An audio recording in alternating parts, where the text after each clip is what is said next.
Hi there, it's Amanda here, and today's episode is an incredibly special one featuring another legend in the field of astrology. And the content in this episode feels incredibly important to be sharing with you right now, especially as we are on the brink of 2025 and 2026, 2 years that astrologers are saying will be absolutely pivotal in human history. Now, Ray Merriman is the world's top financial astrologer. So his professional focus is on helping people utilize the insights of planetary cycles to time both short and long-term investments. But before you tune out and think, that's not for me, I'm not an investor, I think you may want to stick around. Because what you'll find is that Ray is much more than a financial astrologer, helping people time investments with 80% accuracy. His passion for financial astrology comes from his deep knowledge, research, and work with planetary cycles and patterns. And the reason he loves applying astrological wisdom to markets is because it provides all of us a very tangible link between the movement of the planets and stars and our lives here on Earth. Ray is overflowing with grounded guidance and wisdom for all of us, whether you consider yourself financially oriented or not, as we enter this new era of humanity. In today's episode, we cover incredible ground, including Ray's journey from writing the first book on evolutionary astrology in 1977 to becoming a highly sought after professional for market timing, utilizing astrology as a predictive tool. How you can find insights into your chart, into what he calls the true beginning of the story of your life. Why the next few years are going to be so pivotal for all of us. What cycles in history are correlated with the transits we'll be experiencing and what the implications are for humanity. He'll explain what the Aries Vortex is, what the 4 stages of the new era include, and what we can expect at each stage. Why we're simultaneously holding the potential for war and renaissance in the near future, and how we can influence this trajectory. And you're going to want to stick around until the end, because Ray gives us insights into where the biggest opportunities are for all of us amongst the AI revolution and the changing world that we find ourselves in, and what we can do now to invest in ourselves so that we're ready for these changes. Ray is the author of 27 books on astrology. He's won the Regulus Lifetime Achievement Award, only the 4th person to win this honor. He's the president of the Merriman Market Analyst and founder of the Merriman Market Timing Academy. He's a registered commodities trading advisor and just a delightful human being. In this episode, we have a somewhat leisurely exploration of all the topics I just listed and more. So I hope that you can give yourself some space to really sink in and absorb the gravity and the hope in his message for all of us here today. So grab your favorite beverage, get cozy, and enjoy this special edition of the Astrology Hub podcast.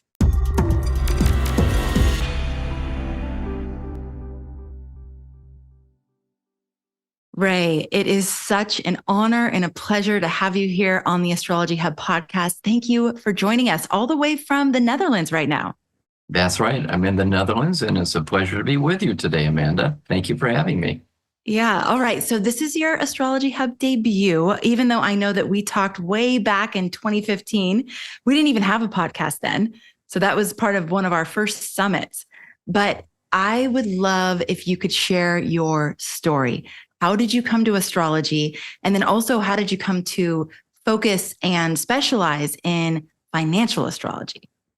My introduction to astrology came in the mid-60s, during the days when many of us who were getting into astrology at that time were what were known as flower children before the hippies.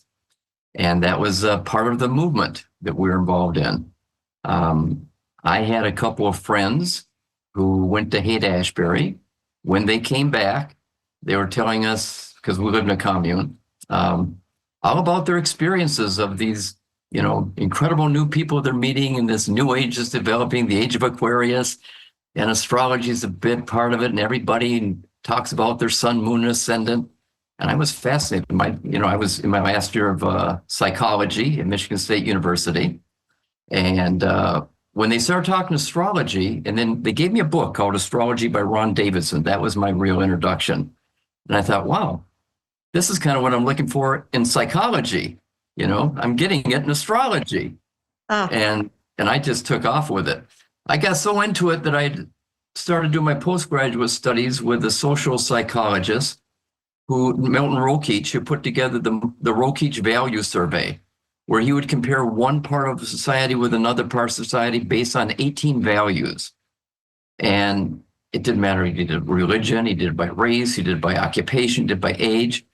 And I had this idea, and I went to him and I said, Dr. Rokeach, I think there's a subculture divide developing in our society, flower children.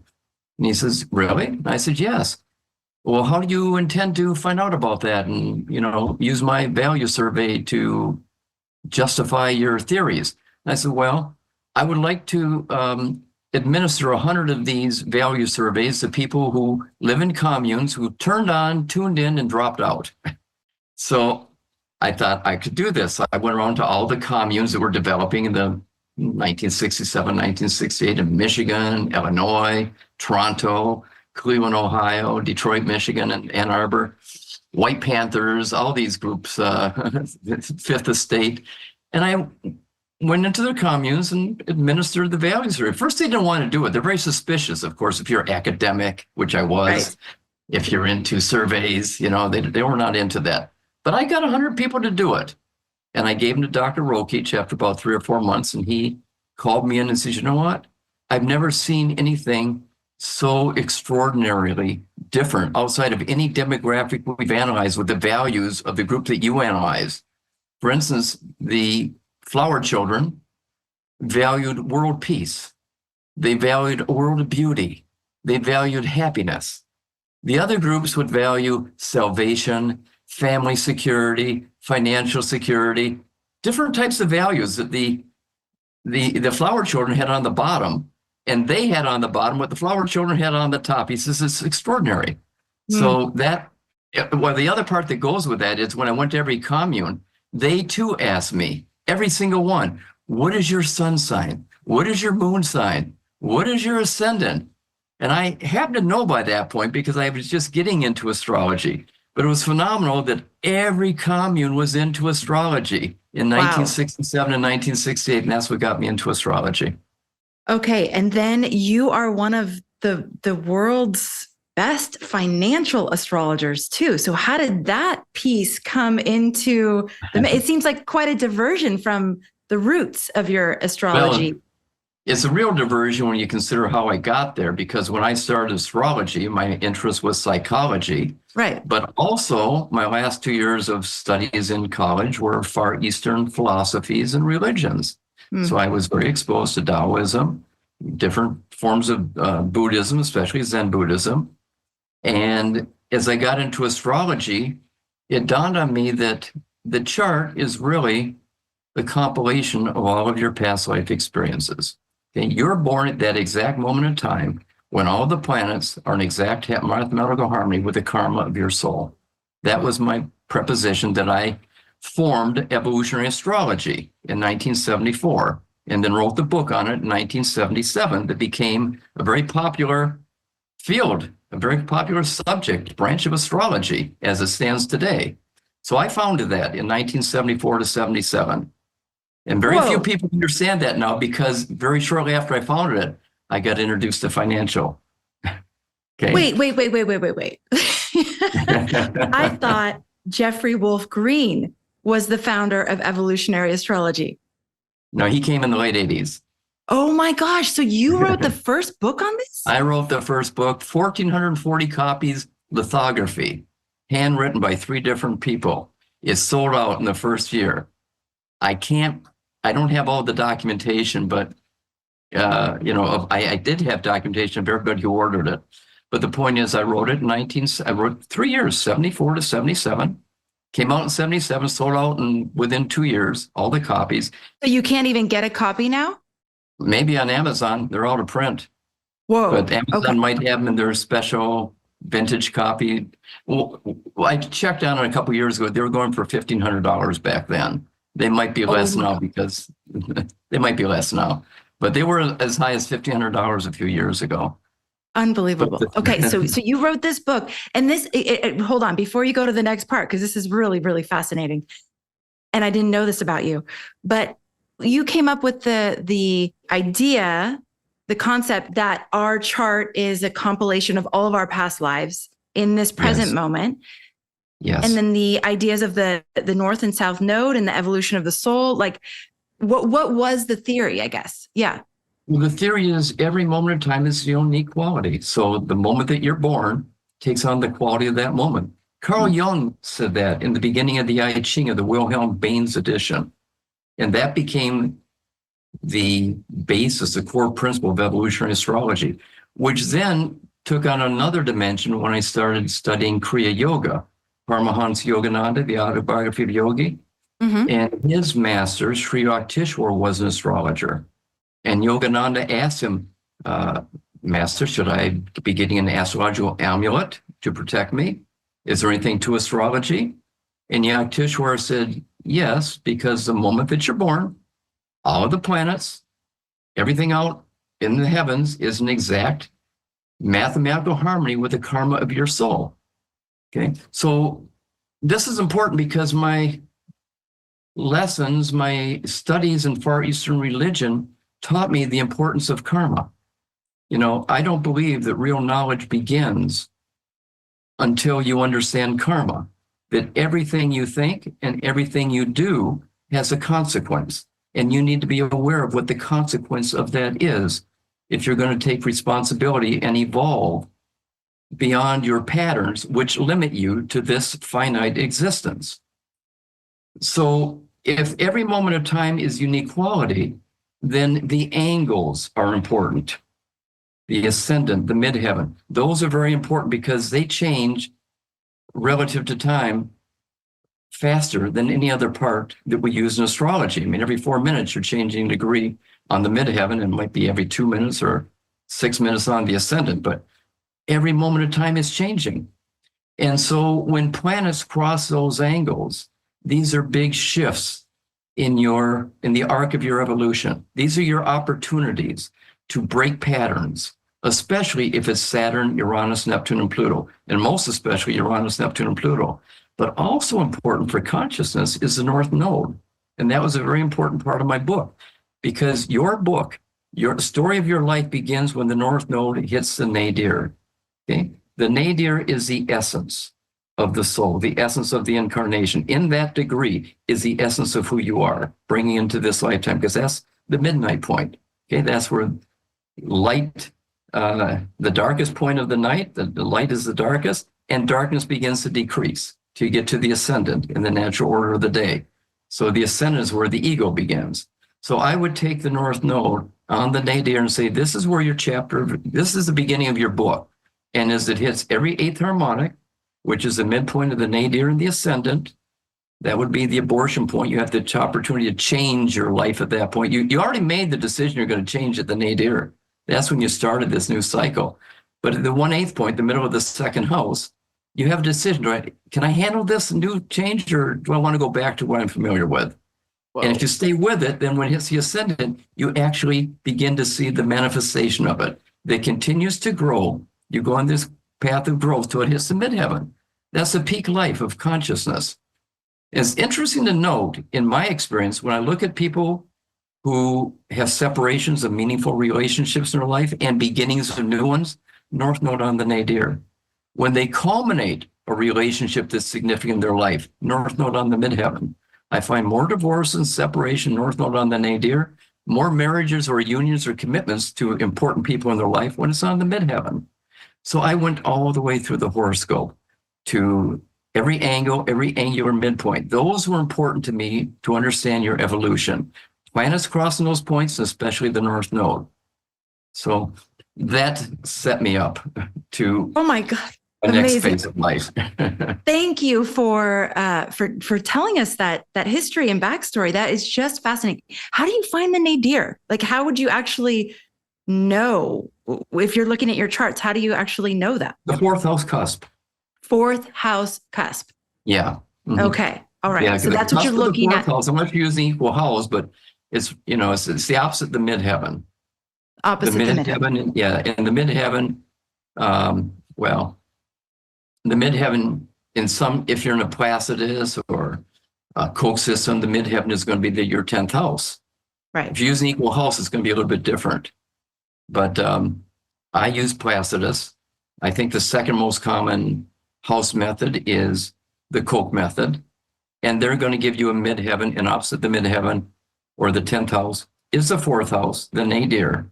And that's basically the middle of the night. It's the midpoint between sunrise and sunset and sunrise. Okay, so darkness is peaked and it begins to decrease. And by the way, when darkness is dispelled, that's the literal translation of the guru, one who dispels darkness. So the guru within each of us, the God or the Christos within each of us, is the nadir by this symbology. Okay? And then we come to conflict, we get to the ascendant, because that's the midpoint between night and day. Okay, so you're coming out of darkness into light, and that's where the ego becomes important, because now you're in the external world. It's not Maya anymore. It's me in the world of other people. And there's a whole new identity that develops in. But they're natural conflict. The ascendant, nadir, ascendant, midheaven is a natural conflict. And the conflict peaks at the midpoint of the midheaven ascendant or the midheaven nadir. Those are the peaks of your spiritual conflicts. Okay? So that's some of the themes that I'm working with, that I worked with evolutionary astrology, which I rewrote the book, Evolutionary Astrology Part 2, in 1993, I believe it was. And there's yet a third version yet to come out. I haven't done that yet, but I will before we make that transition to the cloud. We're going to be waiting for that for sure. So I'm we're already, about I don't even know, we're too. like 10 minutes in and my mind's already blown. It's just fascinating. Okay, so let's go to the transition then to financial astrology and how that happened. Well, no sooner did evolutionary astrology sell out than I had a visit by one of my clients who wanted to know, is there any correlation between astrology and the stock market? I had no interest. I had no idea. And I said, if you want to cover my expenses for a week and put me up in some secluded place where I can study, and you give me 20 corporations and their stock performance and their incorporation dates, I'll see if I can find something. Well, she happened to know a Roman Catholic priest who lived on a farm who was interested in astrology. Turns out he was one of my clients. I didn't know at the time that he was, I guess I did know he was a Roman Catholic priest, but I didn't know that he actually would be interested in hosting me to study at his place for a week in the quiet, and she would give me the charts. So what happened is she gave me 20 charts with their birth dates, incorporation dates. And a week later, this is in 1978. And a week later, I came back and I said, 5 of these charts seem to have a correlation. I can see highs and lows based on this chart.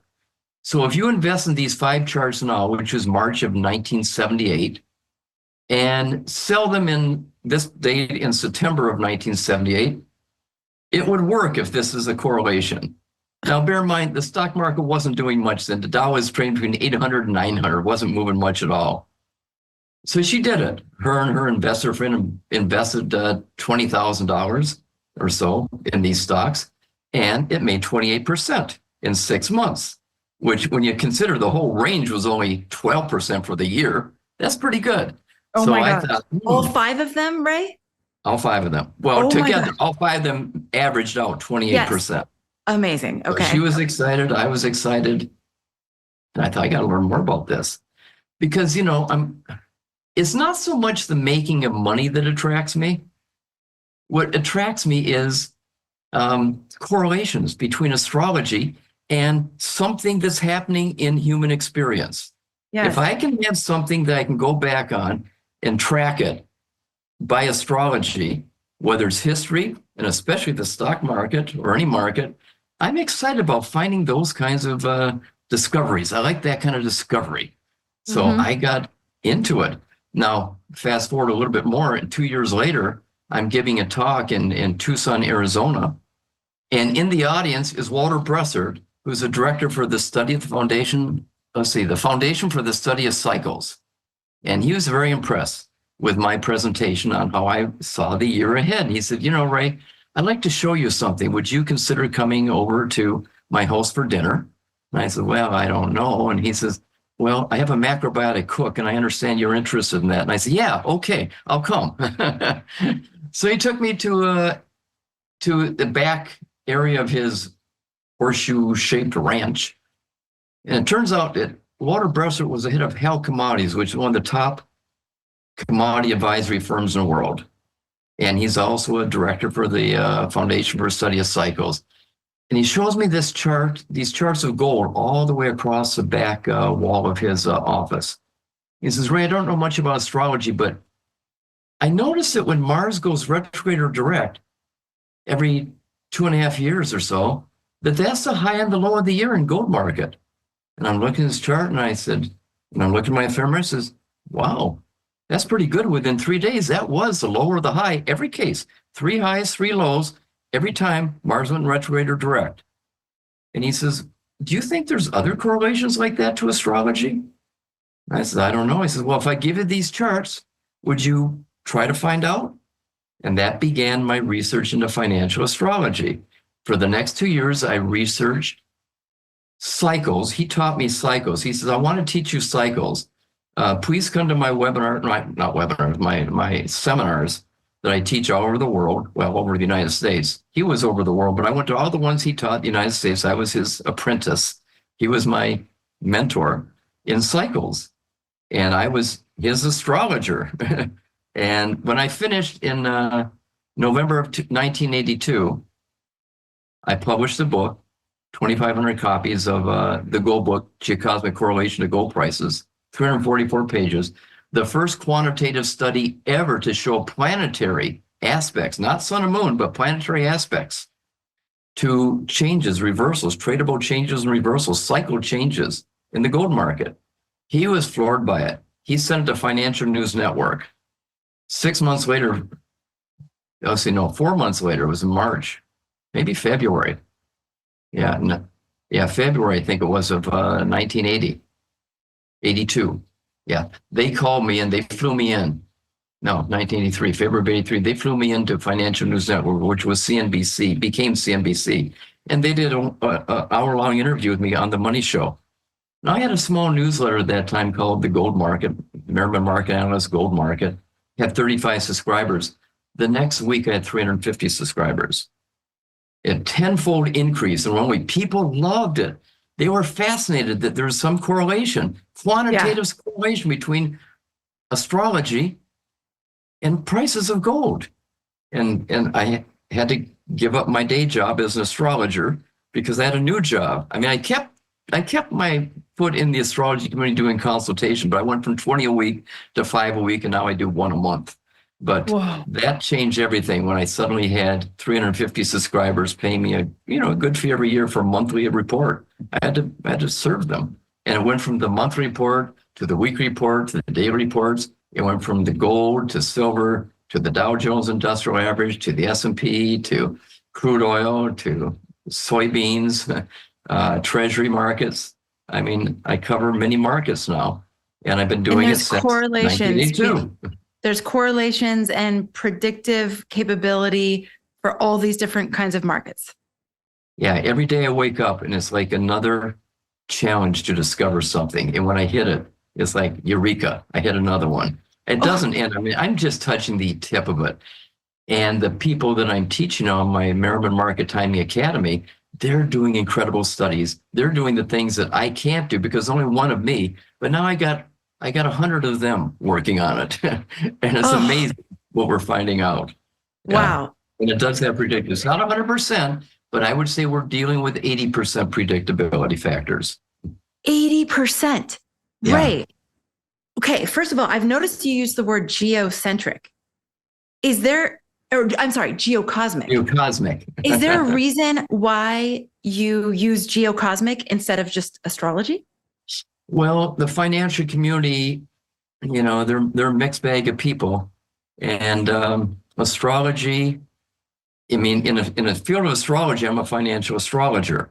In Right. the field of financial markets, it's not so easy to use the word astrology and get to their attention. Hmm. So I'm a market timer, a financial market timer who uses geocosmic studies, planetary studies based on quantitative analysis. Hmm. I will refer to myself as financial astrology as they know me, but when they're coming in, it's, you know what it's like. I mean, astrology still has a bit of a stigma in a society. We've made incredible progress. My generation, the community of people I worked with since 1980s, 1990s, early 2000s, we transformed astrology from an illegal fortune telling state limitation in many states. We changed astrology to make it legal, and then we made it professional. We made it recognized profession, a career. So we went from a hobby that was illegal in many states to a profession that now serves as a career for, I would say, tens of thousands, maybe hundreds of thousands of people all over the world. That all changed from the 1980s, probably through the first decade of 2000s. So over that 20, 30-year period, we change astrology and its reputation. And I feel that's one of the things I feel most proud about in my lifetime, that we did that. Ray, thank you on behalf of myself and our entire community. I know we wouldn't get to do what we do today if it wasn't for people like you that totally spearheaded and absolutely changed not only the perception, but the legality of this career path. And so I just thank you so much. We truly get to stand on your shoulders and continue the exploration. And I know that it wouldn't be possible without people like you who were so passionate and committed and did the hard work and practiced in a time where you could have gone to jail for it. You could have, you were shunned from society, all those things. It still, kind of has a little bit of a stigma, but not anything like what you faced. Before 1990. Yeah. Right. And it's, it wasn't just me, of course. I mean, there were several scores of people. And even now, I keep in touch with 50 of them. There are 50 people that we call ourselves the legends of astrology alumni. Okay, because we keep talking. We walk this path together, and we take great pride in what we accomplish working together. And we were with organizations that fought each other, but we were able to transcend that because we recognized there was a higher purpose here for which we came into this lifetime. We all recognize that. And we committed ourselves to it. And I will say this too. We came out of the field of psychology, most of us. Modern day astrology came out of the field of psychology.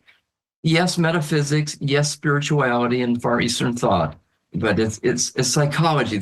Many of us were either psychologists, had a background in psychology, maybe philosophy, Far Eastern religions, but it's very different today. I mean, today, I got to say this, you don't see that emphasis on modern day astrology roots that came from the field of psychology. We were choice givers, not choice makers. Big difference. Okay. We wanted to give the client the choice. We didn't want to make the choice for the client. And that was out of the field of humanistic psychology, that we were able to transition astrology from a hobby to a profession in those days. Wow. So, right. I have my master's in psychology and my undergrad. Yes. There you go. And it was when you said I found from astrology what I was looking for in psychology, that's exactly my experience. After my first reading, and I went, oh my God, this is exactly what I've been looking for all these years. I was 33 when I had that first reading and just went, this is it. This is what I've been looking for and couldn't find in all these places, religion, psychology, okay. I could spend forever just hearing all your stories. And I would love, if they're willing, to have the names of the 50 people that are still in the Legends of Astrology alumni, just to say thank you. I mean, literally just to say thank you. Well, many of them have been on your program. Well, that's great. You've had Georgia Stathis. You've probably had Giselle Terry. Yes. You've probably had, I don't know if you have Alexander M. Sirajek, although he was not he came at the end of it, but he's big factor as a legend in astrology. Madeline Hillis, Gary Christian, Glenn Perry, Lee Lehman. I mean, there's scores of people on there. Rick Levine. Oh, well, there we go. Yes, there are some. Forrest. Yes. You know, Okay, Stephen came toward amazing. the end too, but he's been an amazing contributor to this work.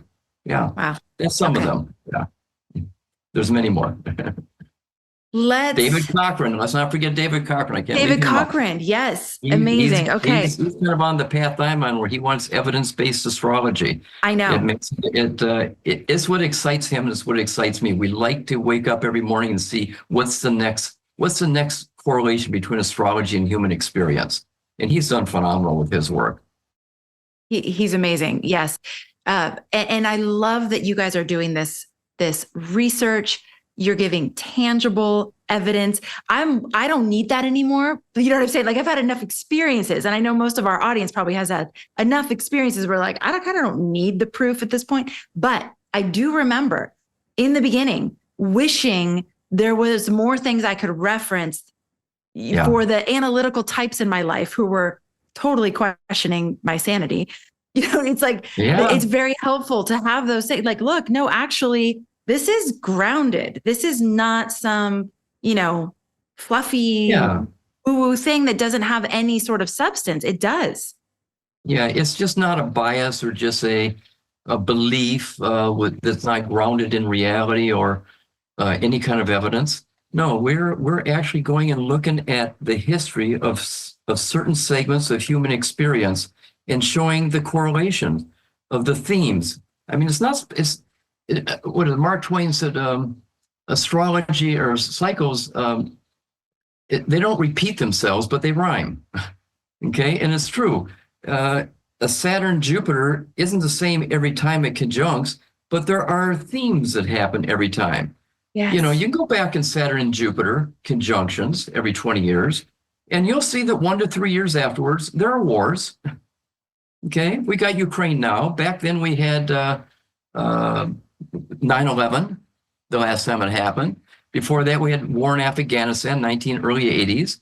In early 1960s, we had the Cuban Missile Crisis. In the early 1940s, we had World War II begin. So there are these correlations, and they show in stock market too. You always get a big decline in the first about 2 years into the Jupiter-Saturn cycle. Then you go into a bull market the last 4 to 5 years, and then you have a crash, years 7 to 9. It just happens over and over again. So you see these kinds of correlations, but it's not the same countries where there's assassination, not the same countries involved in war, but it's the themes that repeat themselves. They rhyme. So they rhyme. I love that so much. That makes so much sense. My daughter actually just said a poem yesterday that she wrote, and it was just like taking one word from one sentence and rhyming with the next sentence and rhyming with the next of it. And she just kept going and going and going. And I was like, what was the assignment? She's like, oh, I just had to rhyme this word, but that just makes so much sense. It's not a rinse and repeat, but it's a rhyme. That's Love right. it. Okay, Ray. Now that with that incredible setup, first of all, if you're thinking, oh my gosh, I need to study with this man, I'm in the same boat with you. I'm just like, oh. So there is a retreat coming up. We're going to go to 2025 and 2026 and what Ray calls the Aries Vortex, which is happening in February of 2026 next. And he has some beautiful slides that are going to help us understand what he's talking about with these cycles and why the next couple of years are so pivotal for humanity. So we're going there next. Before we do, if you're fascinated by this, I know that Ray is hosting a retreat in Slovenia. Yes. Slovenia. And online. So it's both. But if you happen to be in that area, oh my gosh, you need to go. It's September 19th through the 22nd, and he's generously offering the Astrology Hub podcast community, the YouTube community. If wherever you're watching this as a part of the Astrology Hub community, you can get $100 off this retreat. Do you want to tell them a little bit more about it? Yeah. Can I show a couple of slides? Yeah. And write this down, you guys. The code to use to get your discount is Astro Hub in all caps. Yes. But Ray's going to show us the link and everything. And then we'll go to the super meaty 2025, 2026. Okay. So September 19th to 22nd, we're have our MMA, Merriman Market Analysts Investment Retreat. And this is a gathering of people for 3 days where we discuss our outlook, long-term outlook on how to build wealth based on timing signals that we use, whether it's cycles with planetary cycles, but we also use price objective theories to determine what the price is going to be we want to buy at, certain technical studies. So basically, we're looking at the stock market, gold market, silver, again, currencies, treasury notes, real estate, crude oil, energy. And we're looking at the time when the North Node is going from Pisces to Capricorn with various markets making what we call our 18-year cycle bottom. It's at the 18-year cycle bottom that we want to make our long-term investments, our buy and hold. And we want to scale into it because we don't know exactly when. We narrow these things down by the year and then by the season as we get closer and closer to it, and then eventually down to the month and the week if we can. But as we get to a certain price in this time band, we want to start scaling in our purchases over this period because we know if we can hold it for basically 9 to 19 years, we're going to make a very, very good profit on our investment. Okay, so this is taking place at Lake Bled. There's your pictures of Lake Bled here in Slovenia, one of the most beautiful places in the world I've ever been to. And here you can see the Lake Bled Castle. This will have our Saturday night banquet overlooking the beautiful Lake Bled. This is the balcony of the hotel we stay at, the Hotel Riki Balance. It's a spa, actually. It's just a beautiful location, a beautiful place to be. And if you want to come to it, it's going to be online and it's going to be live. We have about 40 people coming so far. The hotel itself, where we're having the conference, is filled up. We have a waiting list, but we also have a list of hotels in the area that's in walking distance you can come to and still be part of it. But you go to MMAcycles.com, go to under events, and look for the investment retreat. And when you sign in, it'll ask you for a code, and for a $100 discount, if you put in Astro Hub, you'll get the $100 discount.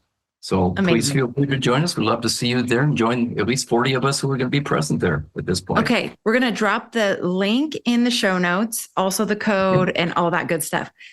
I'm not an investor and I don't have a strong financial background. So I'm really interested in this, but it's intimidating. Like, am I going to be in a crowd of like stock market people and I'm not going to know what anybody's talking about?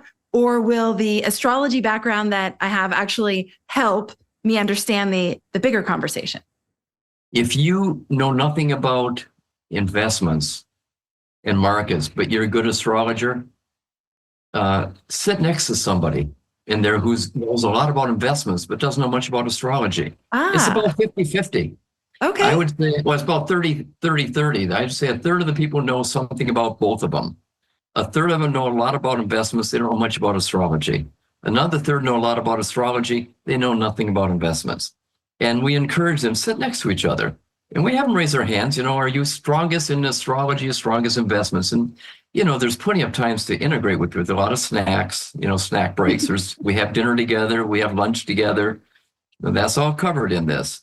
So your cost isn't just the hotel, but you got your snacks and your meals. And so you're gonna socialize. You're gonna rub elbows with people who are very good astrologers or very good investors, and they want to know the timing part of it. So it's a nice energy, a nice synergy that goes on here at this event.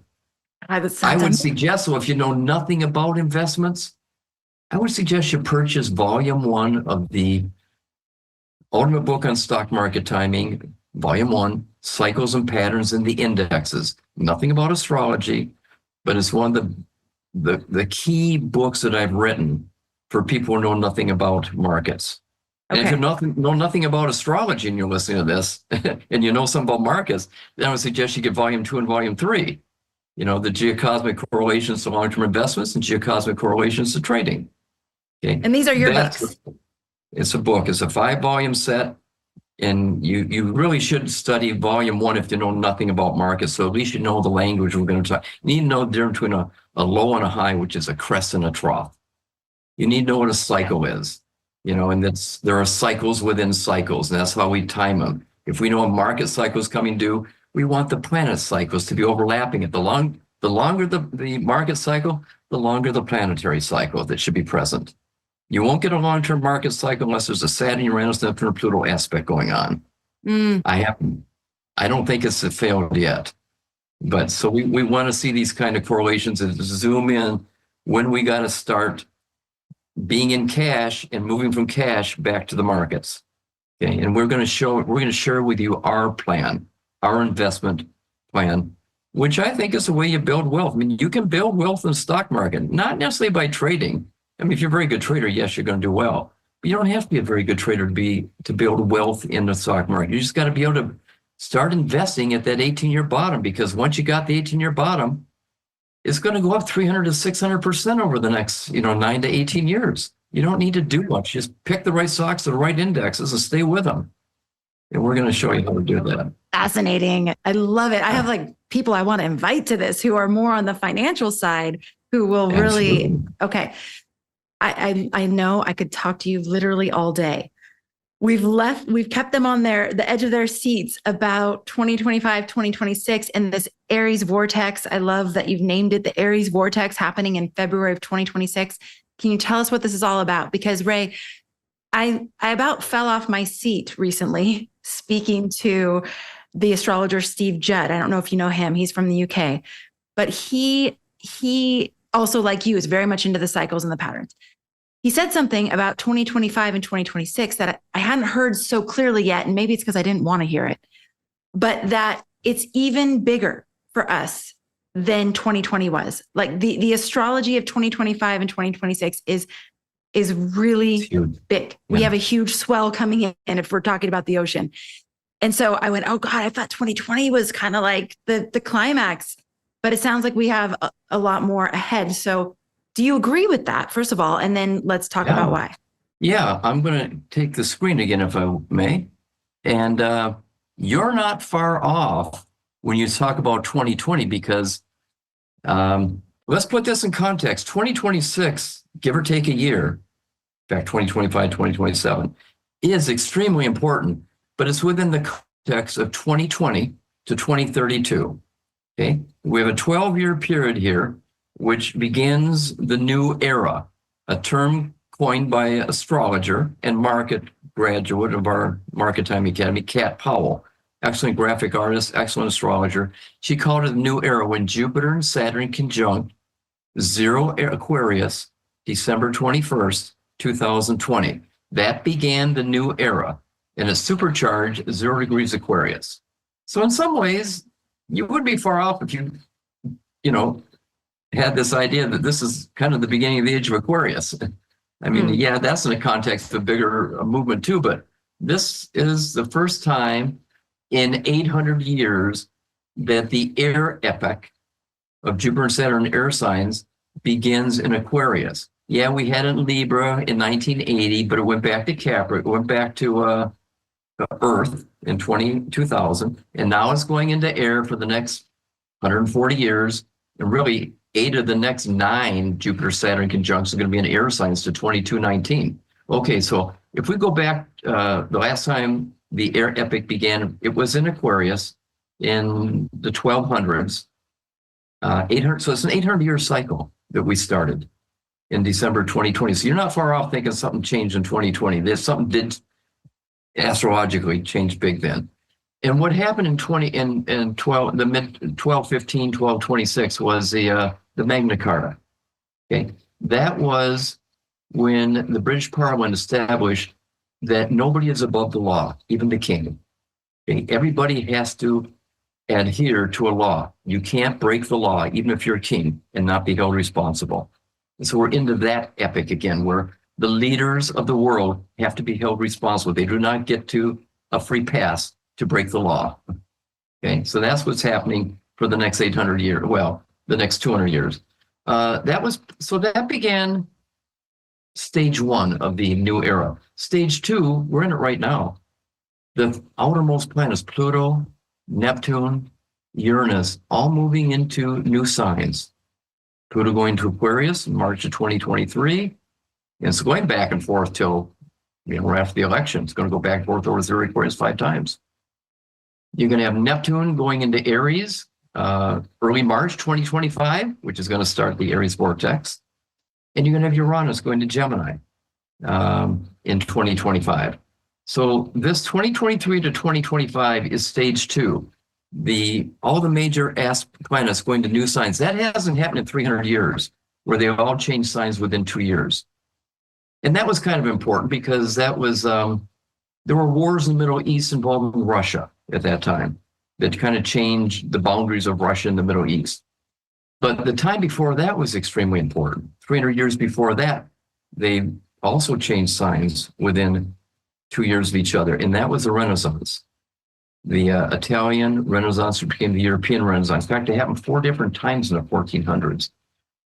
And I'm going to talk about that in just a second. But right after we make this change, we immediately go into the Aries Vortex, which is February 20th, 2026. But it actually starts in March of 25, actually late February, early March of 2025, when Neptune hits 0 Aries. And it's going to last all the way into 2027 as Uranus goes back and forth over 0 Gemini. And the whole 12-year air, first stage of the air epoch, ends in 2032. That's when we have the Jupiter return to the air epoch. That's when Jupiter goes back to 0 Aquarius. It also happens to be when Saturn and Uranus conjunct. Every 45 years, Saturn and Uranus conjuncts, and mundane astrologers know that is perhaps the most important planetary combination in a hard aspect. Saturn and Uranus in a hard aspect is the most important mundane aspect for big events that reshape the direction of human experience. Okay, so that's coming up in 2032, and we just came out of the square in 2020, 2021. We came out of the opposition 2008, 2009. That was the Great Recession, and you can go back and you see all of the squares and all the opposition, big cycles in human experience. Okay, so here's the Jupiter-Saturn conjunction, December 20th, 21st, 2020. You see Pluto's hitting that degree. This is a supercharged degree, right? When 2 outer planets come together, it charges that degree. It's a supercharged degree. And every time a planet hits it, it touches off the themes of Jupiter, Saturn, and now Pluto and Aquarius. That's quite a combination we're touching off at this point. And you can see some of the key words that go with that here. Okay, so that's the supercharged degree. Ray, really quickly, I just want to note for our friends listening on the podcast, if you're wondering what we're looking at, Ray has created some beautiful slides here. You can see the video. So you can go back and watch this again with the video on our YouTube channel. So just the Astrology Hub podcast on YouTube or on our website. So you can go and see what he's referring to here. So here's the dates that planets moved into the signs. Pluto moved into Aquarius March 23rd, 2023. It's going to last till March 9th, 2043. Neptune, March 30th, 2025. Okay, that's going to start the Aries vortex. And Uranus enters July 7th, 2025. Well, why is it important what we're going through 2023, 2025 with 3 planets going to new signs? Well, I'll tell you.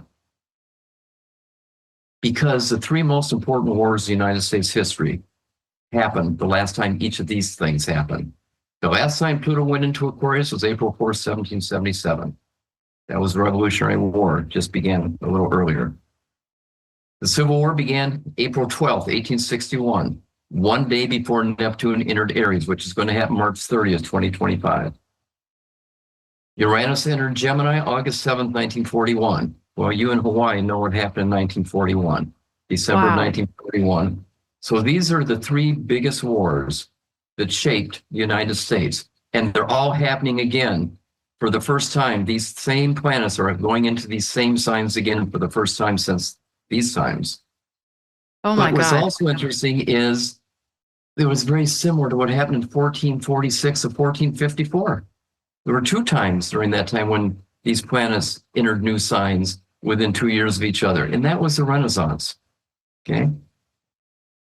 So you could say the period 1446 to 1452 is very similar to now because Saturn was conjunct Neptune then too. But it wasn't at 0 Aries, it was 0 Libra. It was the other equinox. It was the autumnal equinox. So Neptune didn't enter Aries at that point, it entered Libra. Pluto didn't enter Aquarius, and it entered Leo, exactly opposition. And Uranus was entering a new sign too at that point. So there's a lot of similarities between 1446 and 1452. The other interesting thing that was going on then is that this was the beginning of banking, currencies trading, okay? We suddenly started trading silver, in exchange for services and silk and other goods. Silver became a means of exchange, a currency. So the whole currency, the idea of currency values took on a whole new meaning at that point, and it stayed until today.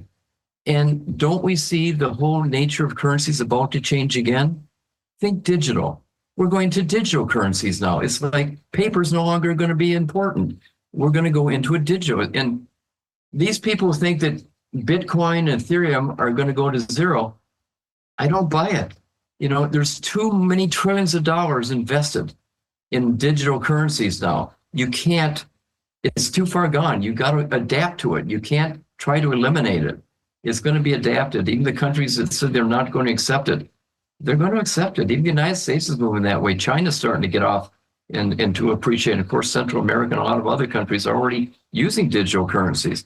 So this is a digital currency revolution. It's an AI revolution, but it's also a war cycle. So we got a choice right now. We can either destroy the planet with war, because we're going this war cycle, or we can get into this whole idea of AI technology renaissance that we're going through, which is going to completely alter and I think improve the lives that we live right now. It's going to make our lives in business, in government, more efficient.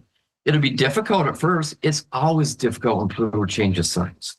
It's going to be difficult at first, especially now as we're going to AI, because a lot of people are going to need to be displaced from their work.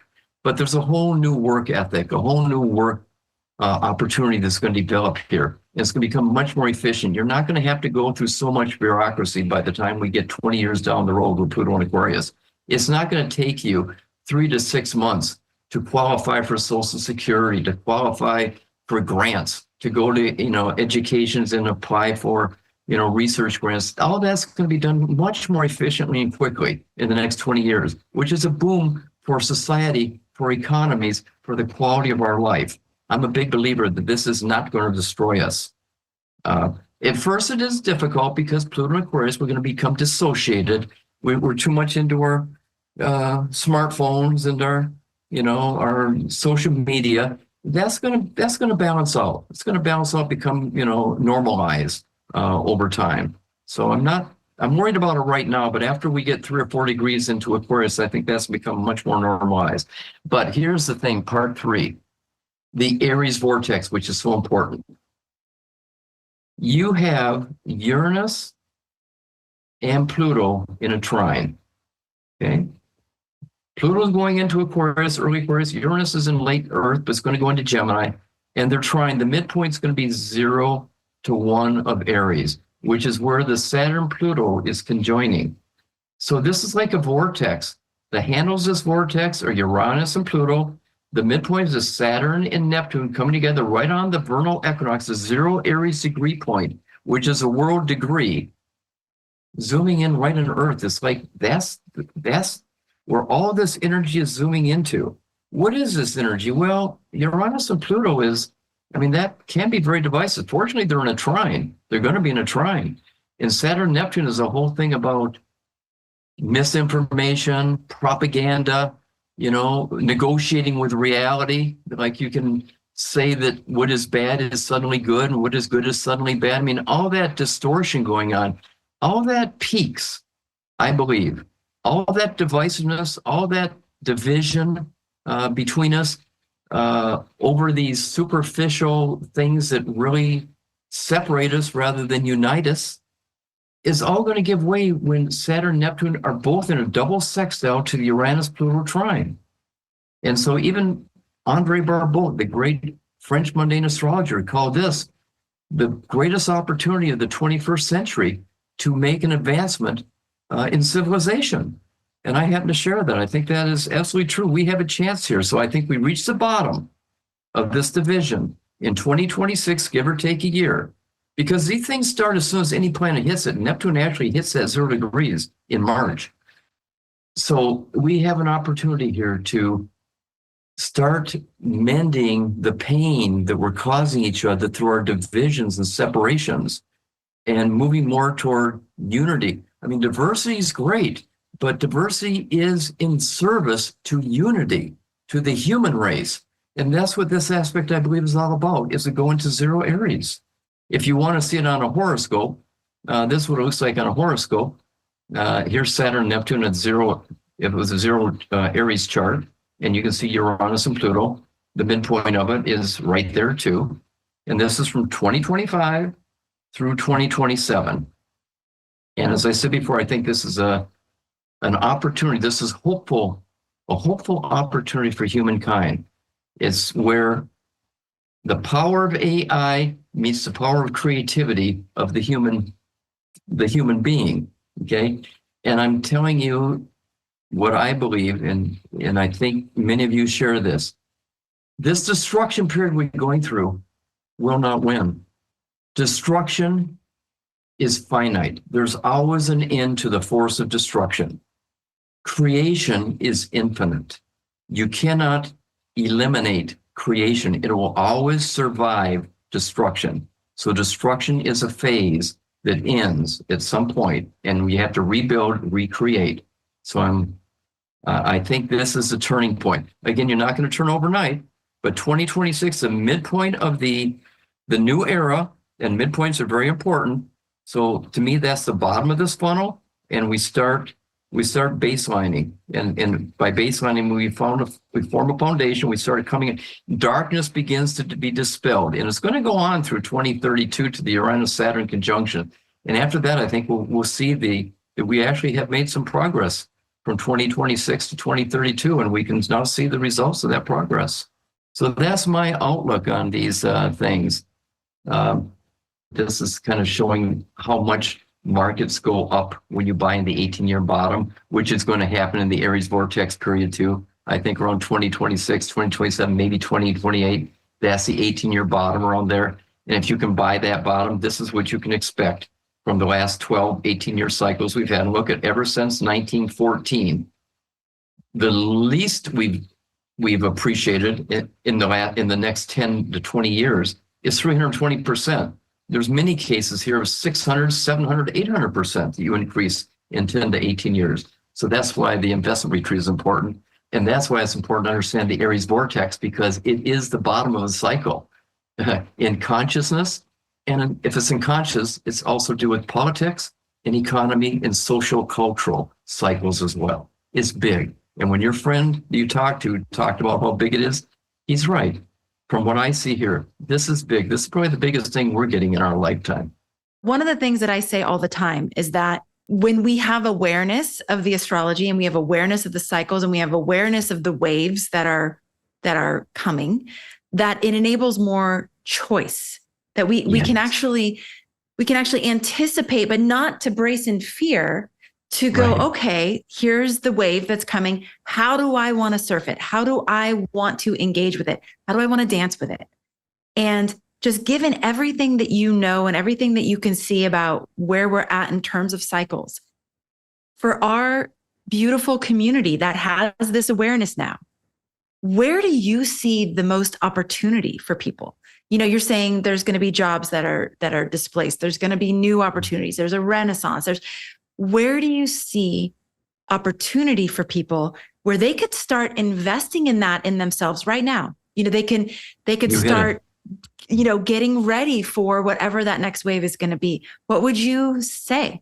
If we're talking about the new era beginning with the Jupiter, Saturn in Aquarius and Pluto moving into Aquarius, then the urge, the drive underlying all of our collective movement is toward freedom. Okay, people want freedom. They want freedom as an escape from loneliness. And they really do want to connect with each other. They really, as we go through this next 20 years, it's not about becoming isolated in your cell phone, in your social media. It's about transcending that and starting to connect again. So when you ask them what the opportunity is, it is seeking freedom. And you point out really well, what can we do to invest in ourselves? Well, that's exactly it. Invest in yourself. Invest in yourself in business. What do you need to do to survive in the world? Because this sounds tough sometimes to say, but just as important as the air that you breathe, the food that you eat, the water that you drink, is your ability to understand the means of exchange of services and products with one another. And that's currency, okay? Whether it's paper currency, digital currency, you have to survive in the world. You can't survive unless you take care of yourself and have some kind of a talent to exchange in terms of service or product or something that you can give to society that will be rewarded in return and will take care of you. You can't depend upon the government. You can't depend upon the company, the corporation. You have to invest in yourself to develop your own skills that be marketable, that be of value, whether it's a service or a product that you develop or an invention you come up with. You need to develop that. You aren't going to be able to work 9 to 5 pushing papers, because we're not going to have papers that much longer. It's going to be digital. You need to get yourself adjusted to this. Be an astrologer, be a psychologist, be somebody who's a helper. Help people through this transition. You got awareness, you got consciousness. If you're an astrologer, you're already conscious. And if you're not aware of it yet, study, understand karma. Understand karma, that everything that you think leads to an action. Every action that you initiate leads to a reaction. It leads to a consequence. Be responsible for the consequences that you're initiating, because the first step toward real knowledge is karma, understanding karma. And after that, the second step is even harder. Patience. Learn patience, tolerance and patience. It's very hard for me to be tolerant with people when I see what's going on, but I'm being patient, and I'm trying to learn patience and let them work this out, and having faith that it's going to work out. I have faith in my own karma. I'm always going to land on my feet. I never go through such struggle and such misery that I want to leave. I know some people do, but I have struggles. Everybody has struggles. There's times I think this is too painful. When's it going to end? Well, fortunately, as an astrologer, I know everything comes to an end. A new cycle begins. So be patient. Understand that this is understand karma, and these are the consequences of your behaviors. And you must learn to react so you have better consequence if you don't like the consequence you're going through. And then be patient. Your karma is going to work out. You're going to be okay. I don't think the good Lord or whatever put you onto this planet, put you here to suffer. I know the Buddhists, there's a whole theory of Buddhism that Earth is suffering. Well, Earth is also joy. I don't fear the idea of coming back in another lifetime. I actually look forward to it. But that's just me. I understand people suffer too much, they want to escape. But I think there's joy in this planet too, and it comes from relationships where you understand the consequence of your actions. It comes from being patient, and it comes from wanting to connect, wanting to help other people, wanting to be part of a relationship and many relationships. I think that's the key to your evolution, is how you handle your relationships. This feels, receiving what you're saying feels like liquid gold. Like it just feels like, yes, yes, yes. And just so hopeful. And would you agree? So if the collective impulse is towards freedom and Yes. connection, Yes. that if our audience can help facilitate that for people. So if you can play a role in helping people experience a greater sense of freedom and connection, that the currency piece will work itself out. Because It will. If they're offering that value to people on their path, they don't need to worry. It doesn't matter if it's Bitcoin or cash or whatever. Gold, like whatever. that currency piece, the actual mechanism of it isn't as important as the adding value to people's lives and solving problems that they're having with and for them, and enabling a greater sense of freedom. Yeah. It's all about exchange. The freedom comes from mastering the exchange. And that's Would part of you our agree? purpose collectively. Would you agree that exchange and currency is going to be more and more based on the relationship, the bonds of affection, so to speak, the trust, the authenticity and awareness of who you're actually doing business with? Does that ring true to you? Yeah. There's three elements to pull it all together, I think, in this lifetime that we must all address individually. One is health. You've got a temple. You've got a body. You've got a responsibility to take care of. If you don't take care of it, it's going to cause you problems. Yeah. And it's going to be really hard for you to be free if you're in pain because you're not taking care of yourself. Okay. So the first thing is health. Second and third, they're both equal, but one is your understanding your purpose, as you mentioned, your currency of exchange, whether service or product. You've got to have some kind of a talent or service that you can exchange to get by in this lifetime. So you got to pay attention to your career, your purpose in life. And the third thing is relationships. You're not going to be happy if you're very successful, even if you're healthy. You're not going to be happy if you can't. What did the Beatles say? The love you get is equal to the love that you give. Okay. You got to give love to get love. You got to get love and give love. If you can't do that, you're not going to be happy. You can be the most successful person in the world. And yeah, money helps, but it's not enough. And health helps, but it's not enough by itself. You really have to give love and be able to receive love. And that's really hard. And that's part of our purpose of being incarnated too, I think, in any lifetime. You're just not going to survive on an island by yourself. You're in a cave meditating. You've got to get out there and be involved. That's why you got the body. That's why you got the temple. Take care of it and be involved and help other people take care of their temple, which includes the mind. You got physical health, you got mental health, you got spiritual health. All of these are health facilitators to a happiness in life. So I agree with you. Ray, I feel so blessed right now. And I know that you don't do a whole lot of interviews. And the fact that you have come to have this conversation with me, with thousands of my closest friends here at Astrology Hub, I'm just so grateful. This feels really important. It feels really important for us to get this kind of wisdom transmitted to us at this really pivotal moment in time before we go into this Aries vortex and because we have this foresight now. We have this foresight, and with that comes a sense of responsibility to actually use it for good. And I know that this community is up for that. So, Ray, thank you for the lifetime of work that you've done, of joy that you've had, of curiosity that you've explored, of all the things that you've done to get to this point where you can now truly hold a light for us and really help us along our paths with the tool of astrology as, the forefront of the tools that you use. Thank you for that. It's invaluable. Thank you, Amanda. Thanks for the opportunity. Yeah. Thank you for having me on. I mean, this has been a pleasure for me. You asked questions that brought out thoughts of me that not many interviewers have ever attempted to do. I think you have a real gift here too. And this podcast and the work that you're doing, I think it plays a very important role in the very things that I'm talking about that are going to lead us into and through this period of evolution as a human family. So thank you for what you do as well. Wow. Thank you. Okay. You're making me cry. So you see why I was so excited to bring Ray on the show.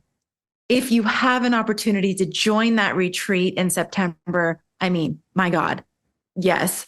And then we already have plans to bring Ray back on the show in March of 2025 around some of these times where some of these transits that we've talked about today are going to be happening, specifically March 2025. What do we have there? Yeah, the Aries Vortex starting in March of 2025. Yeah.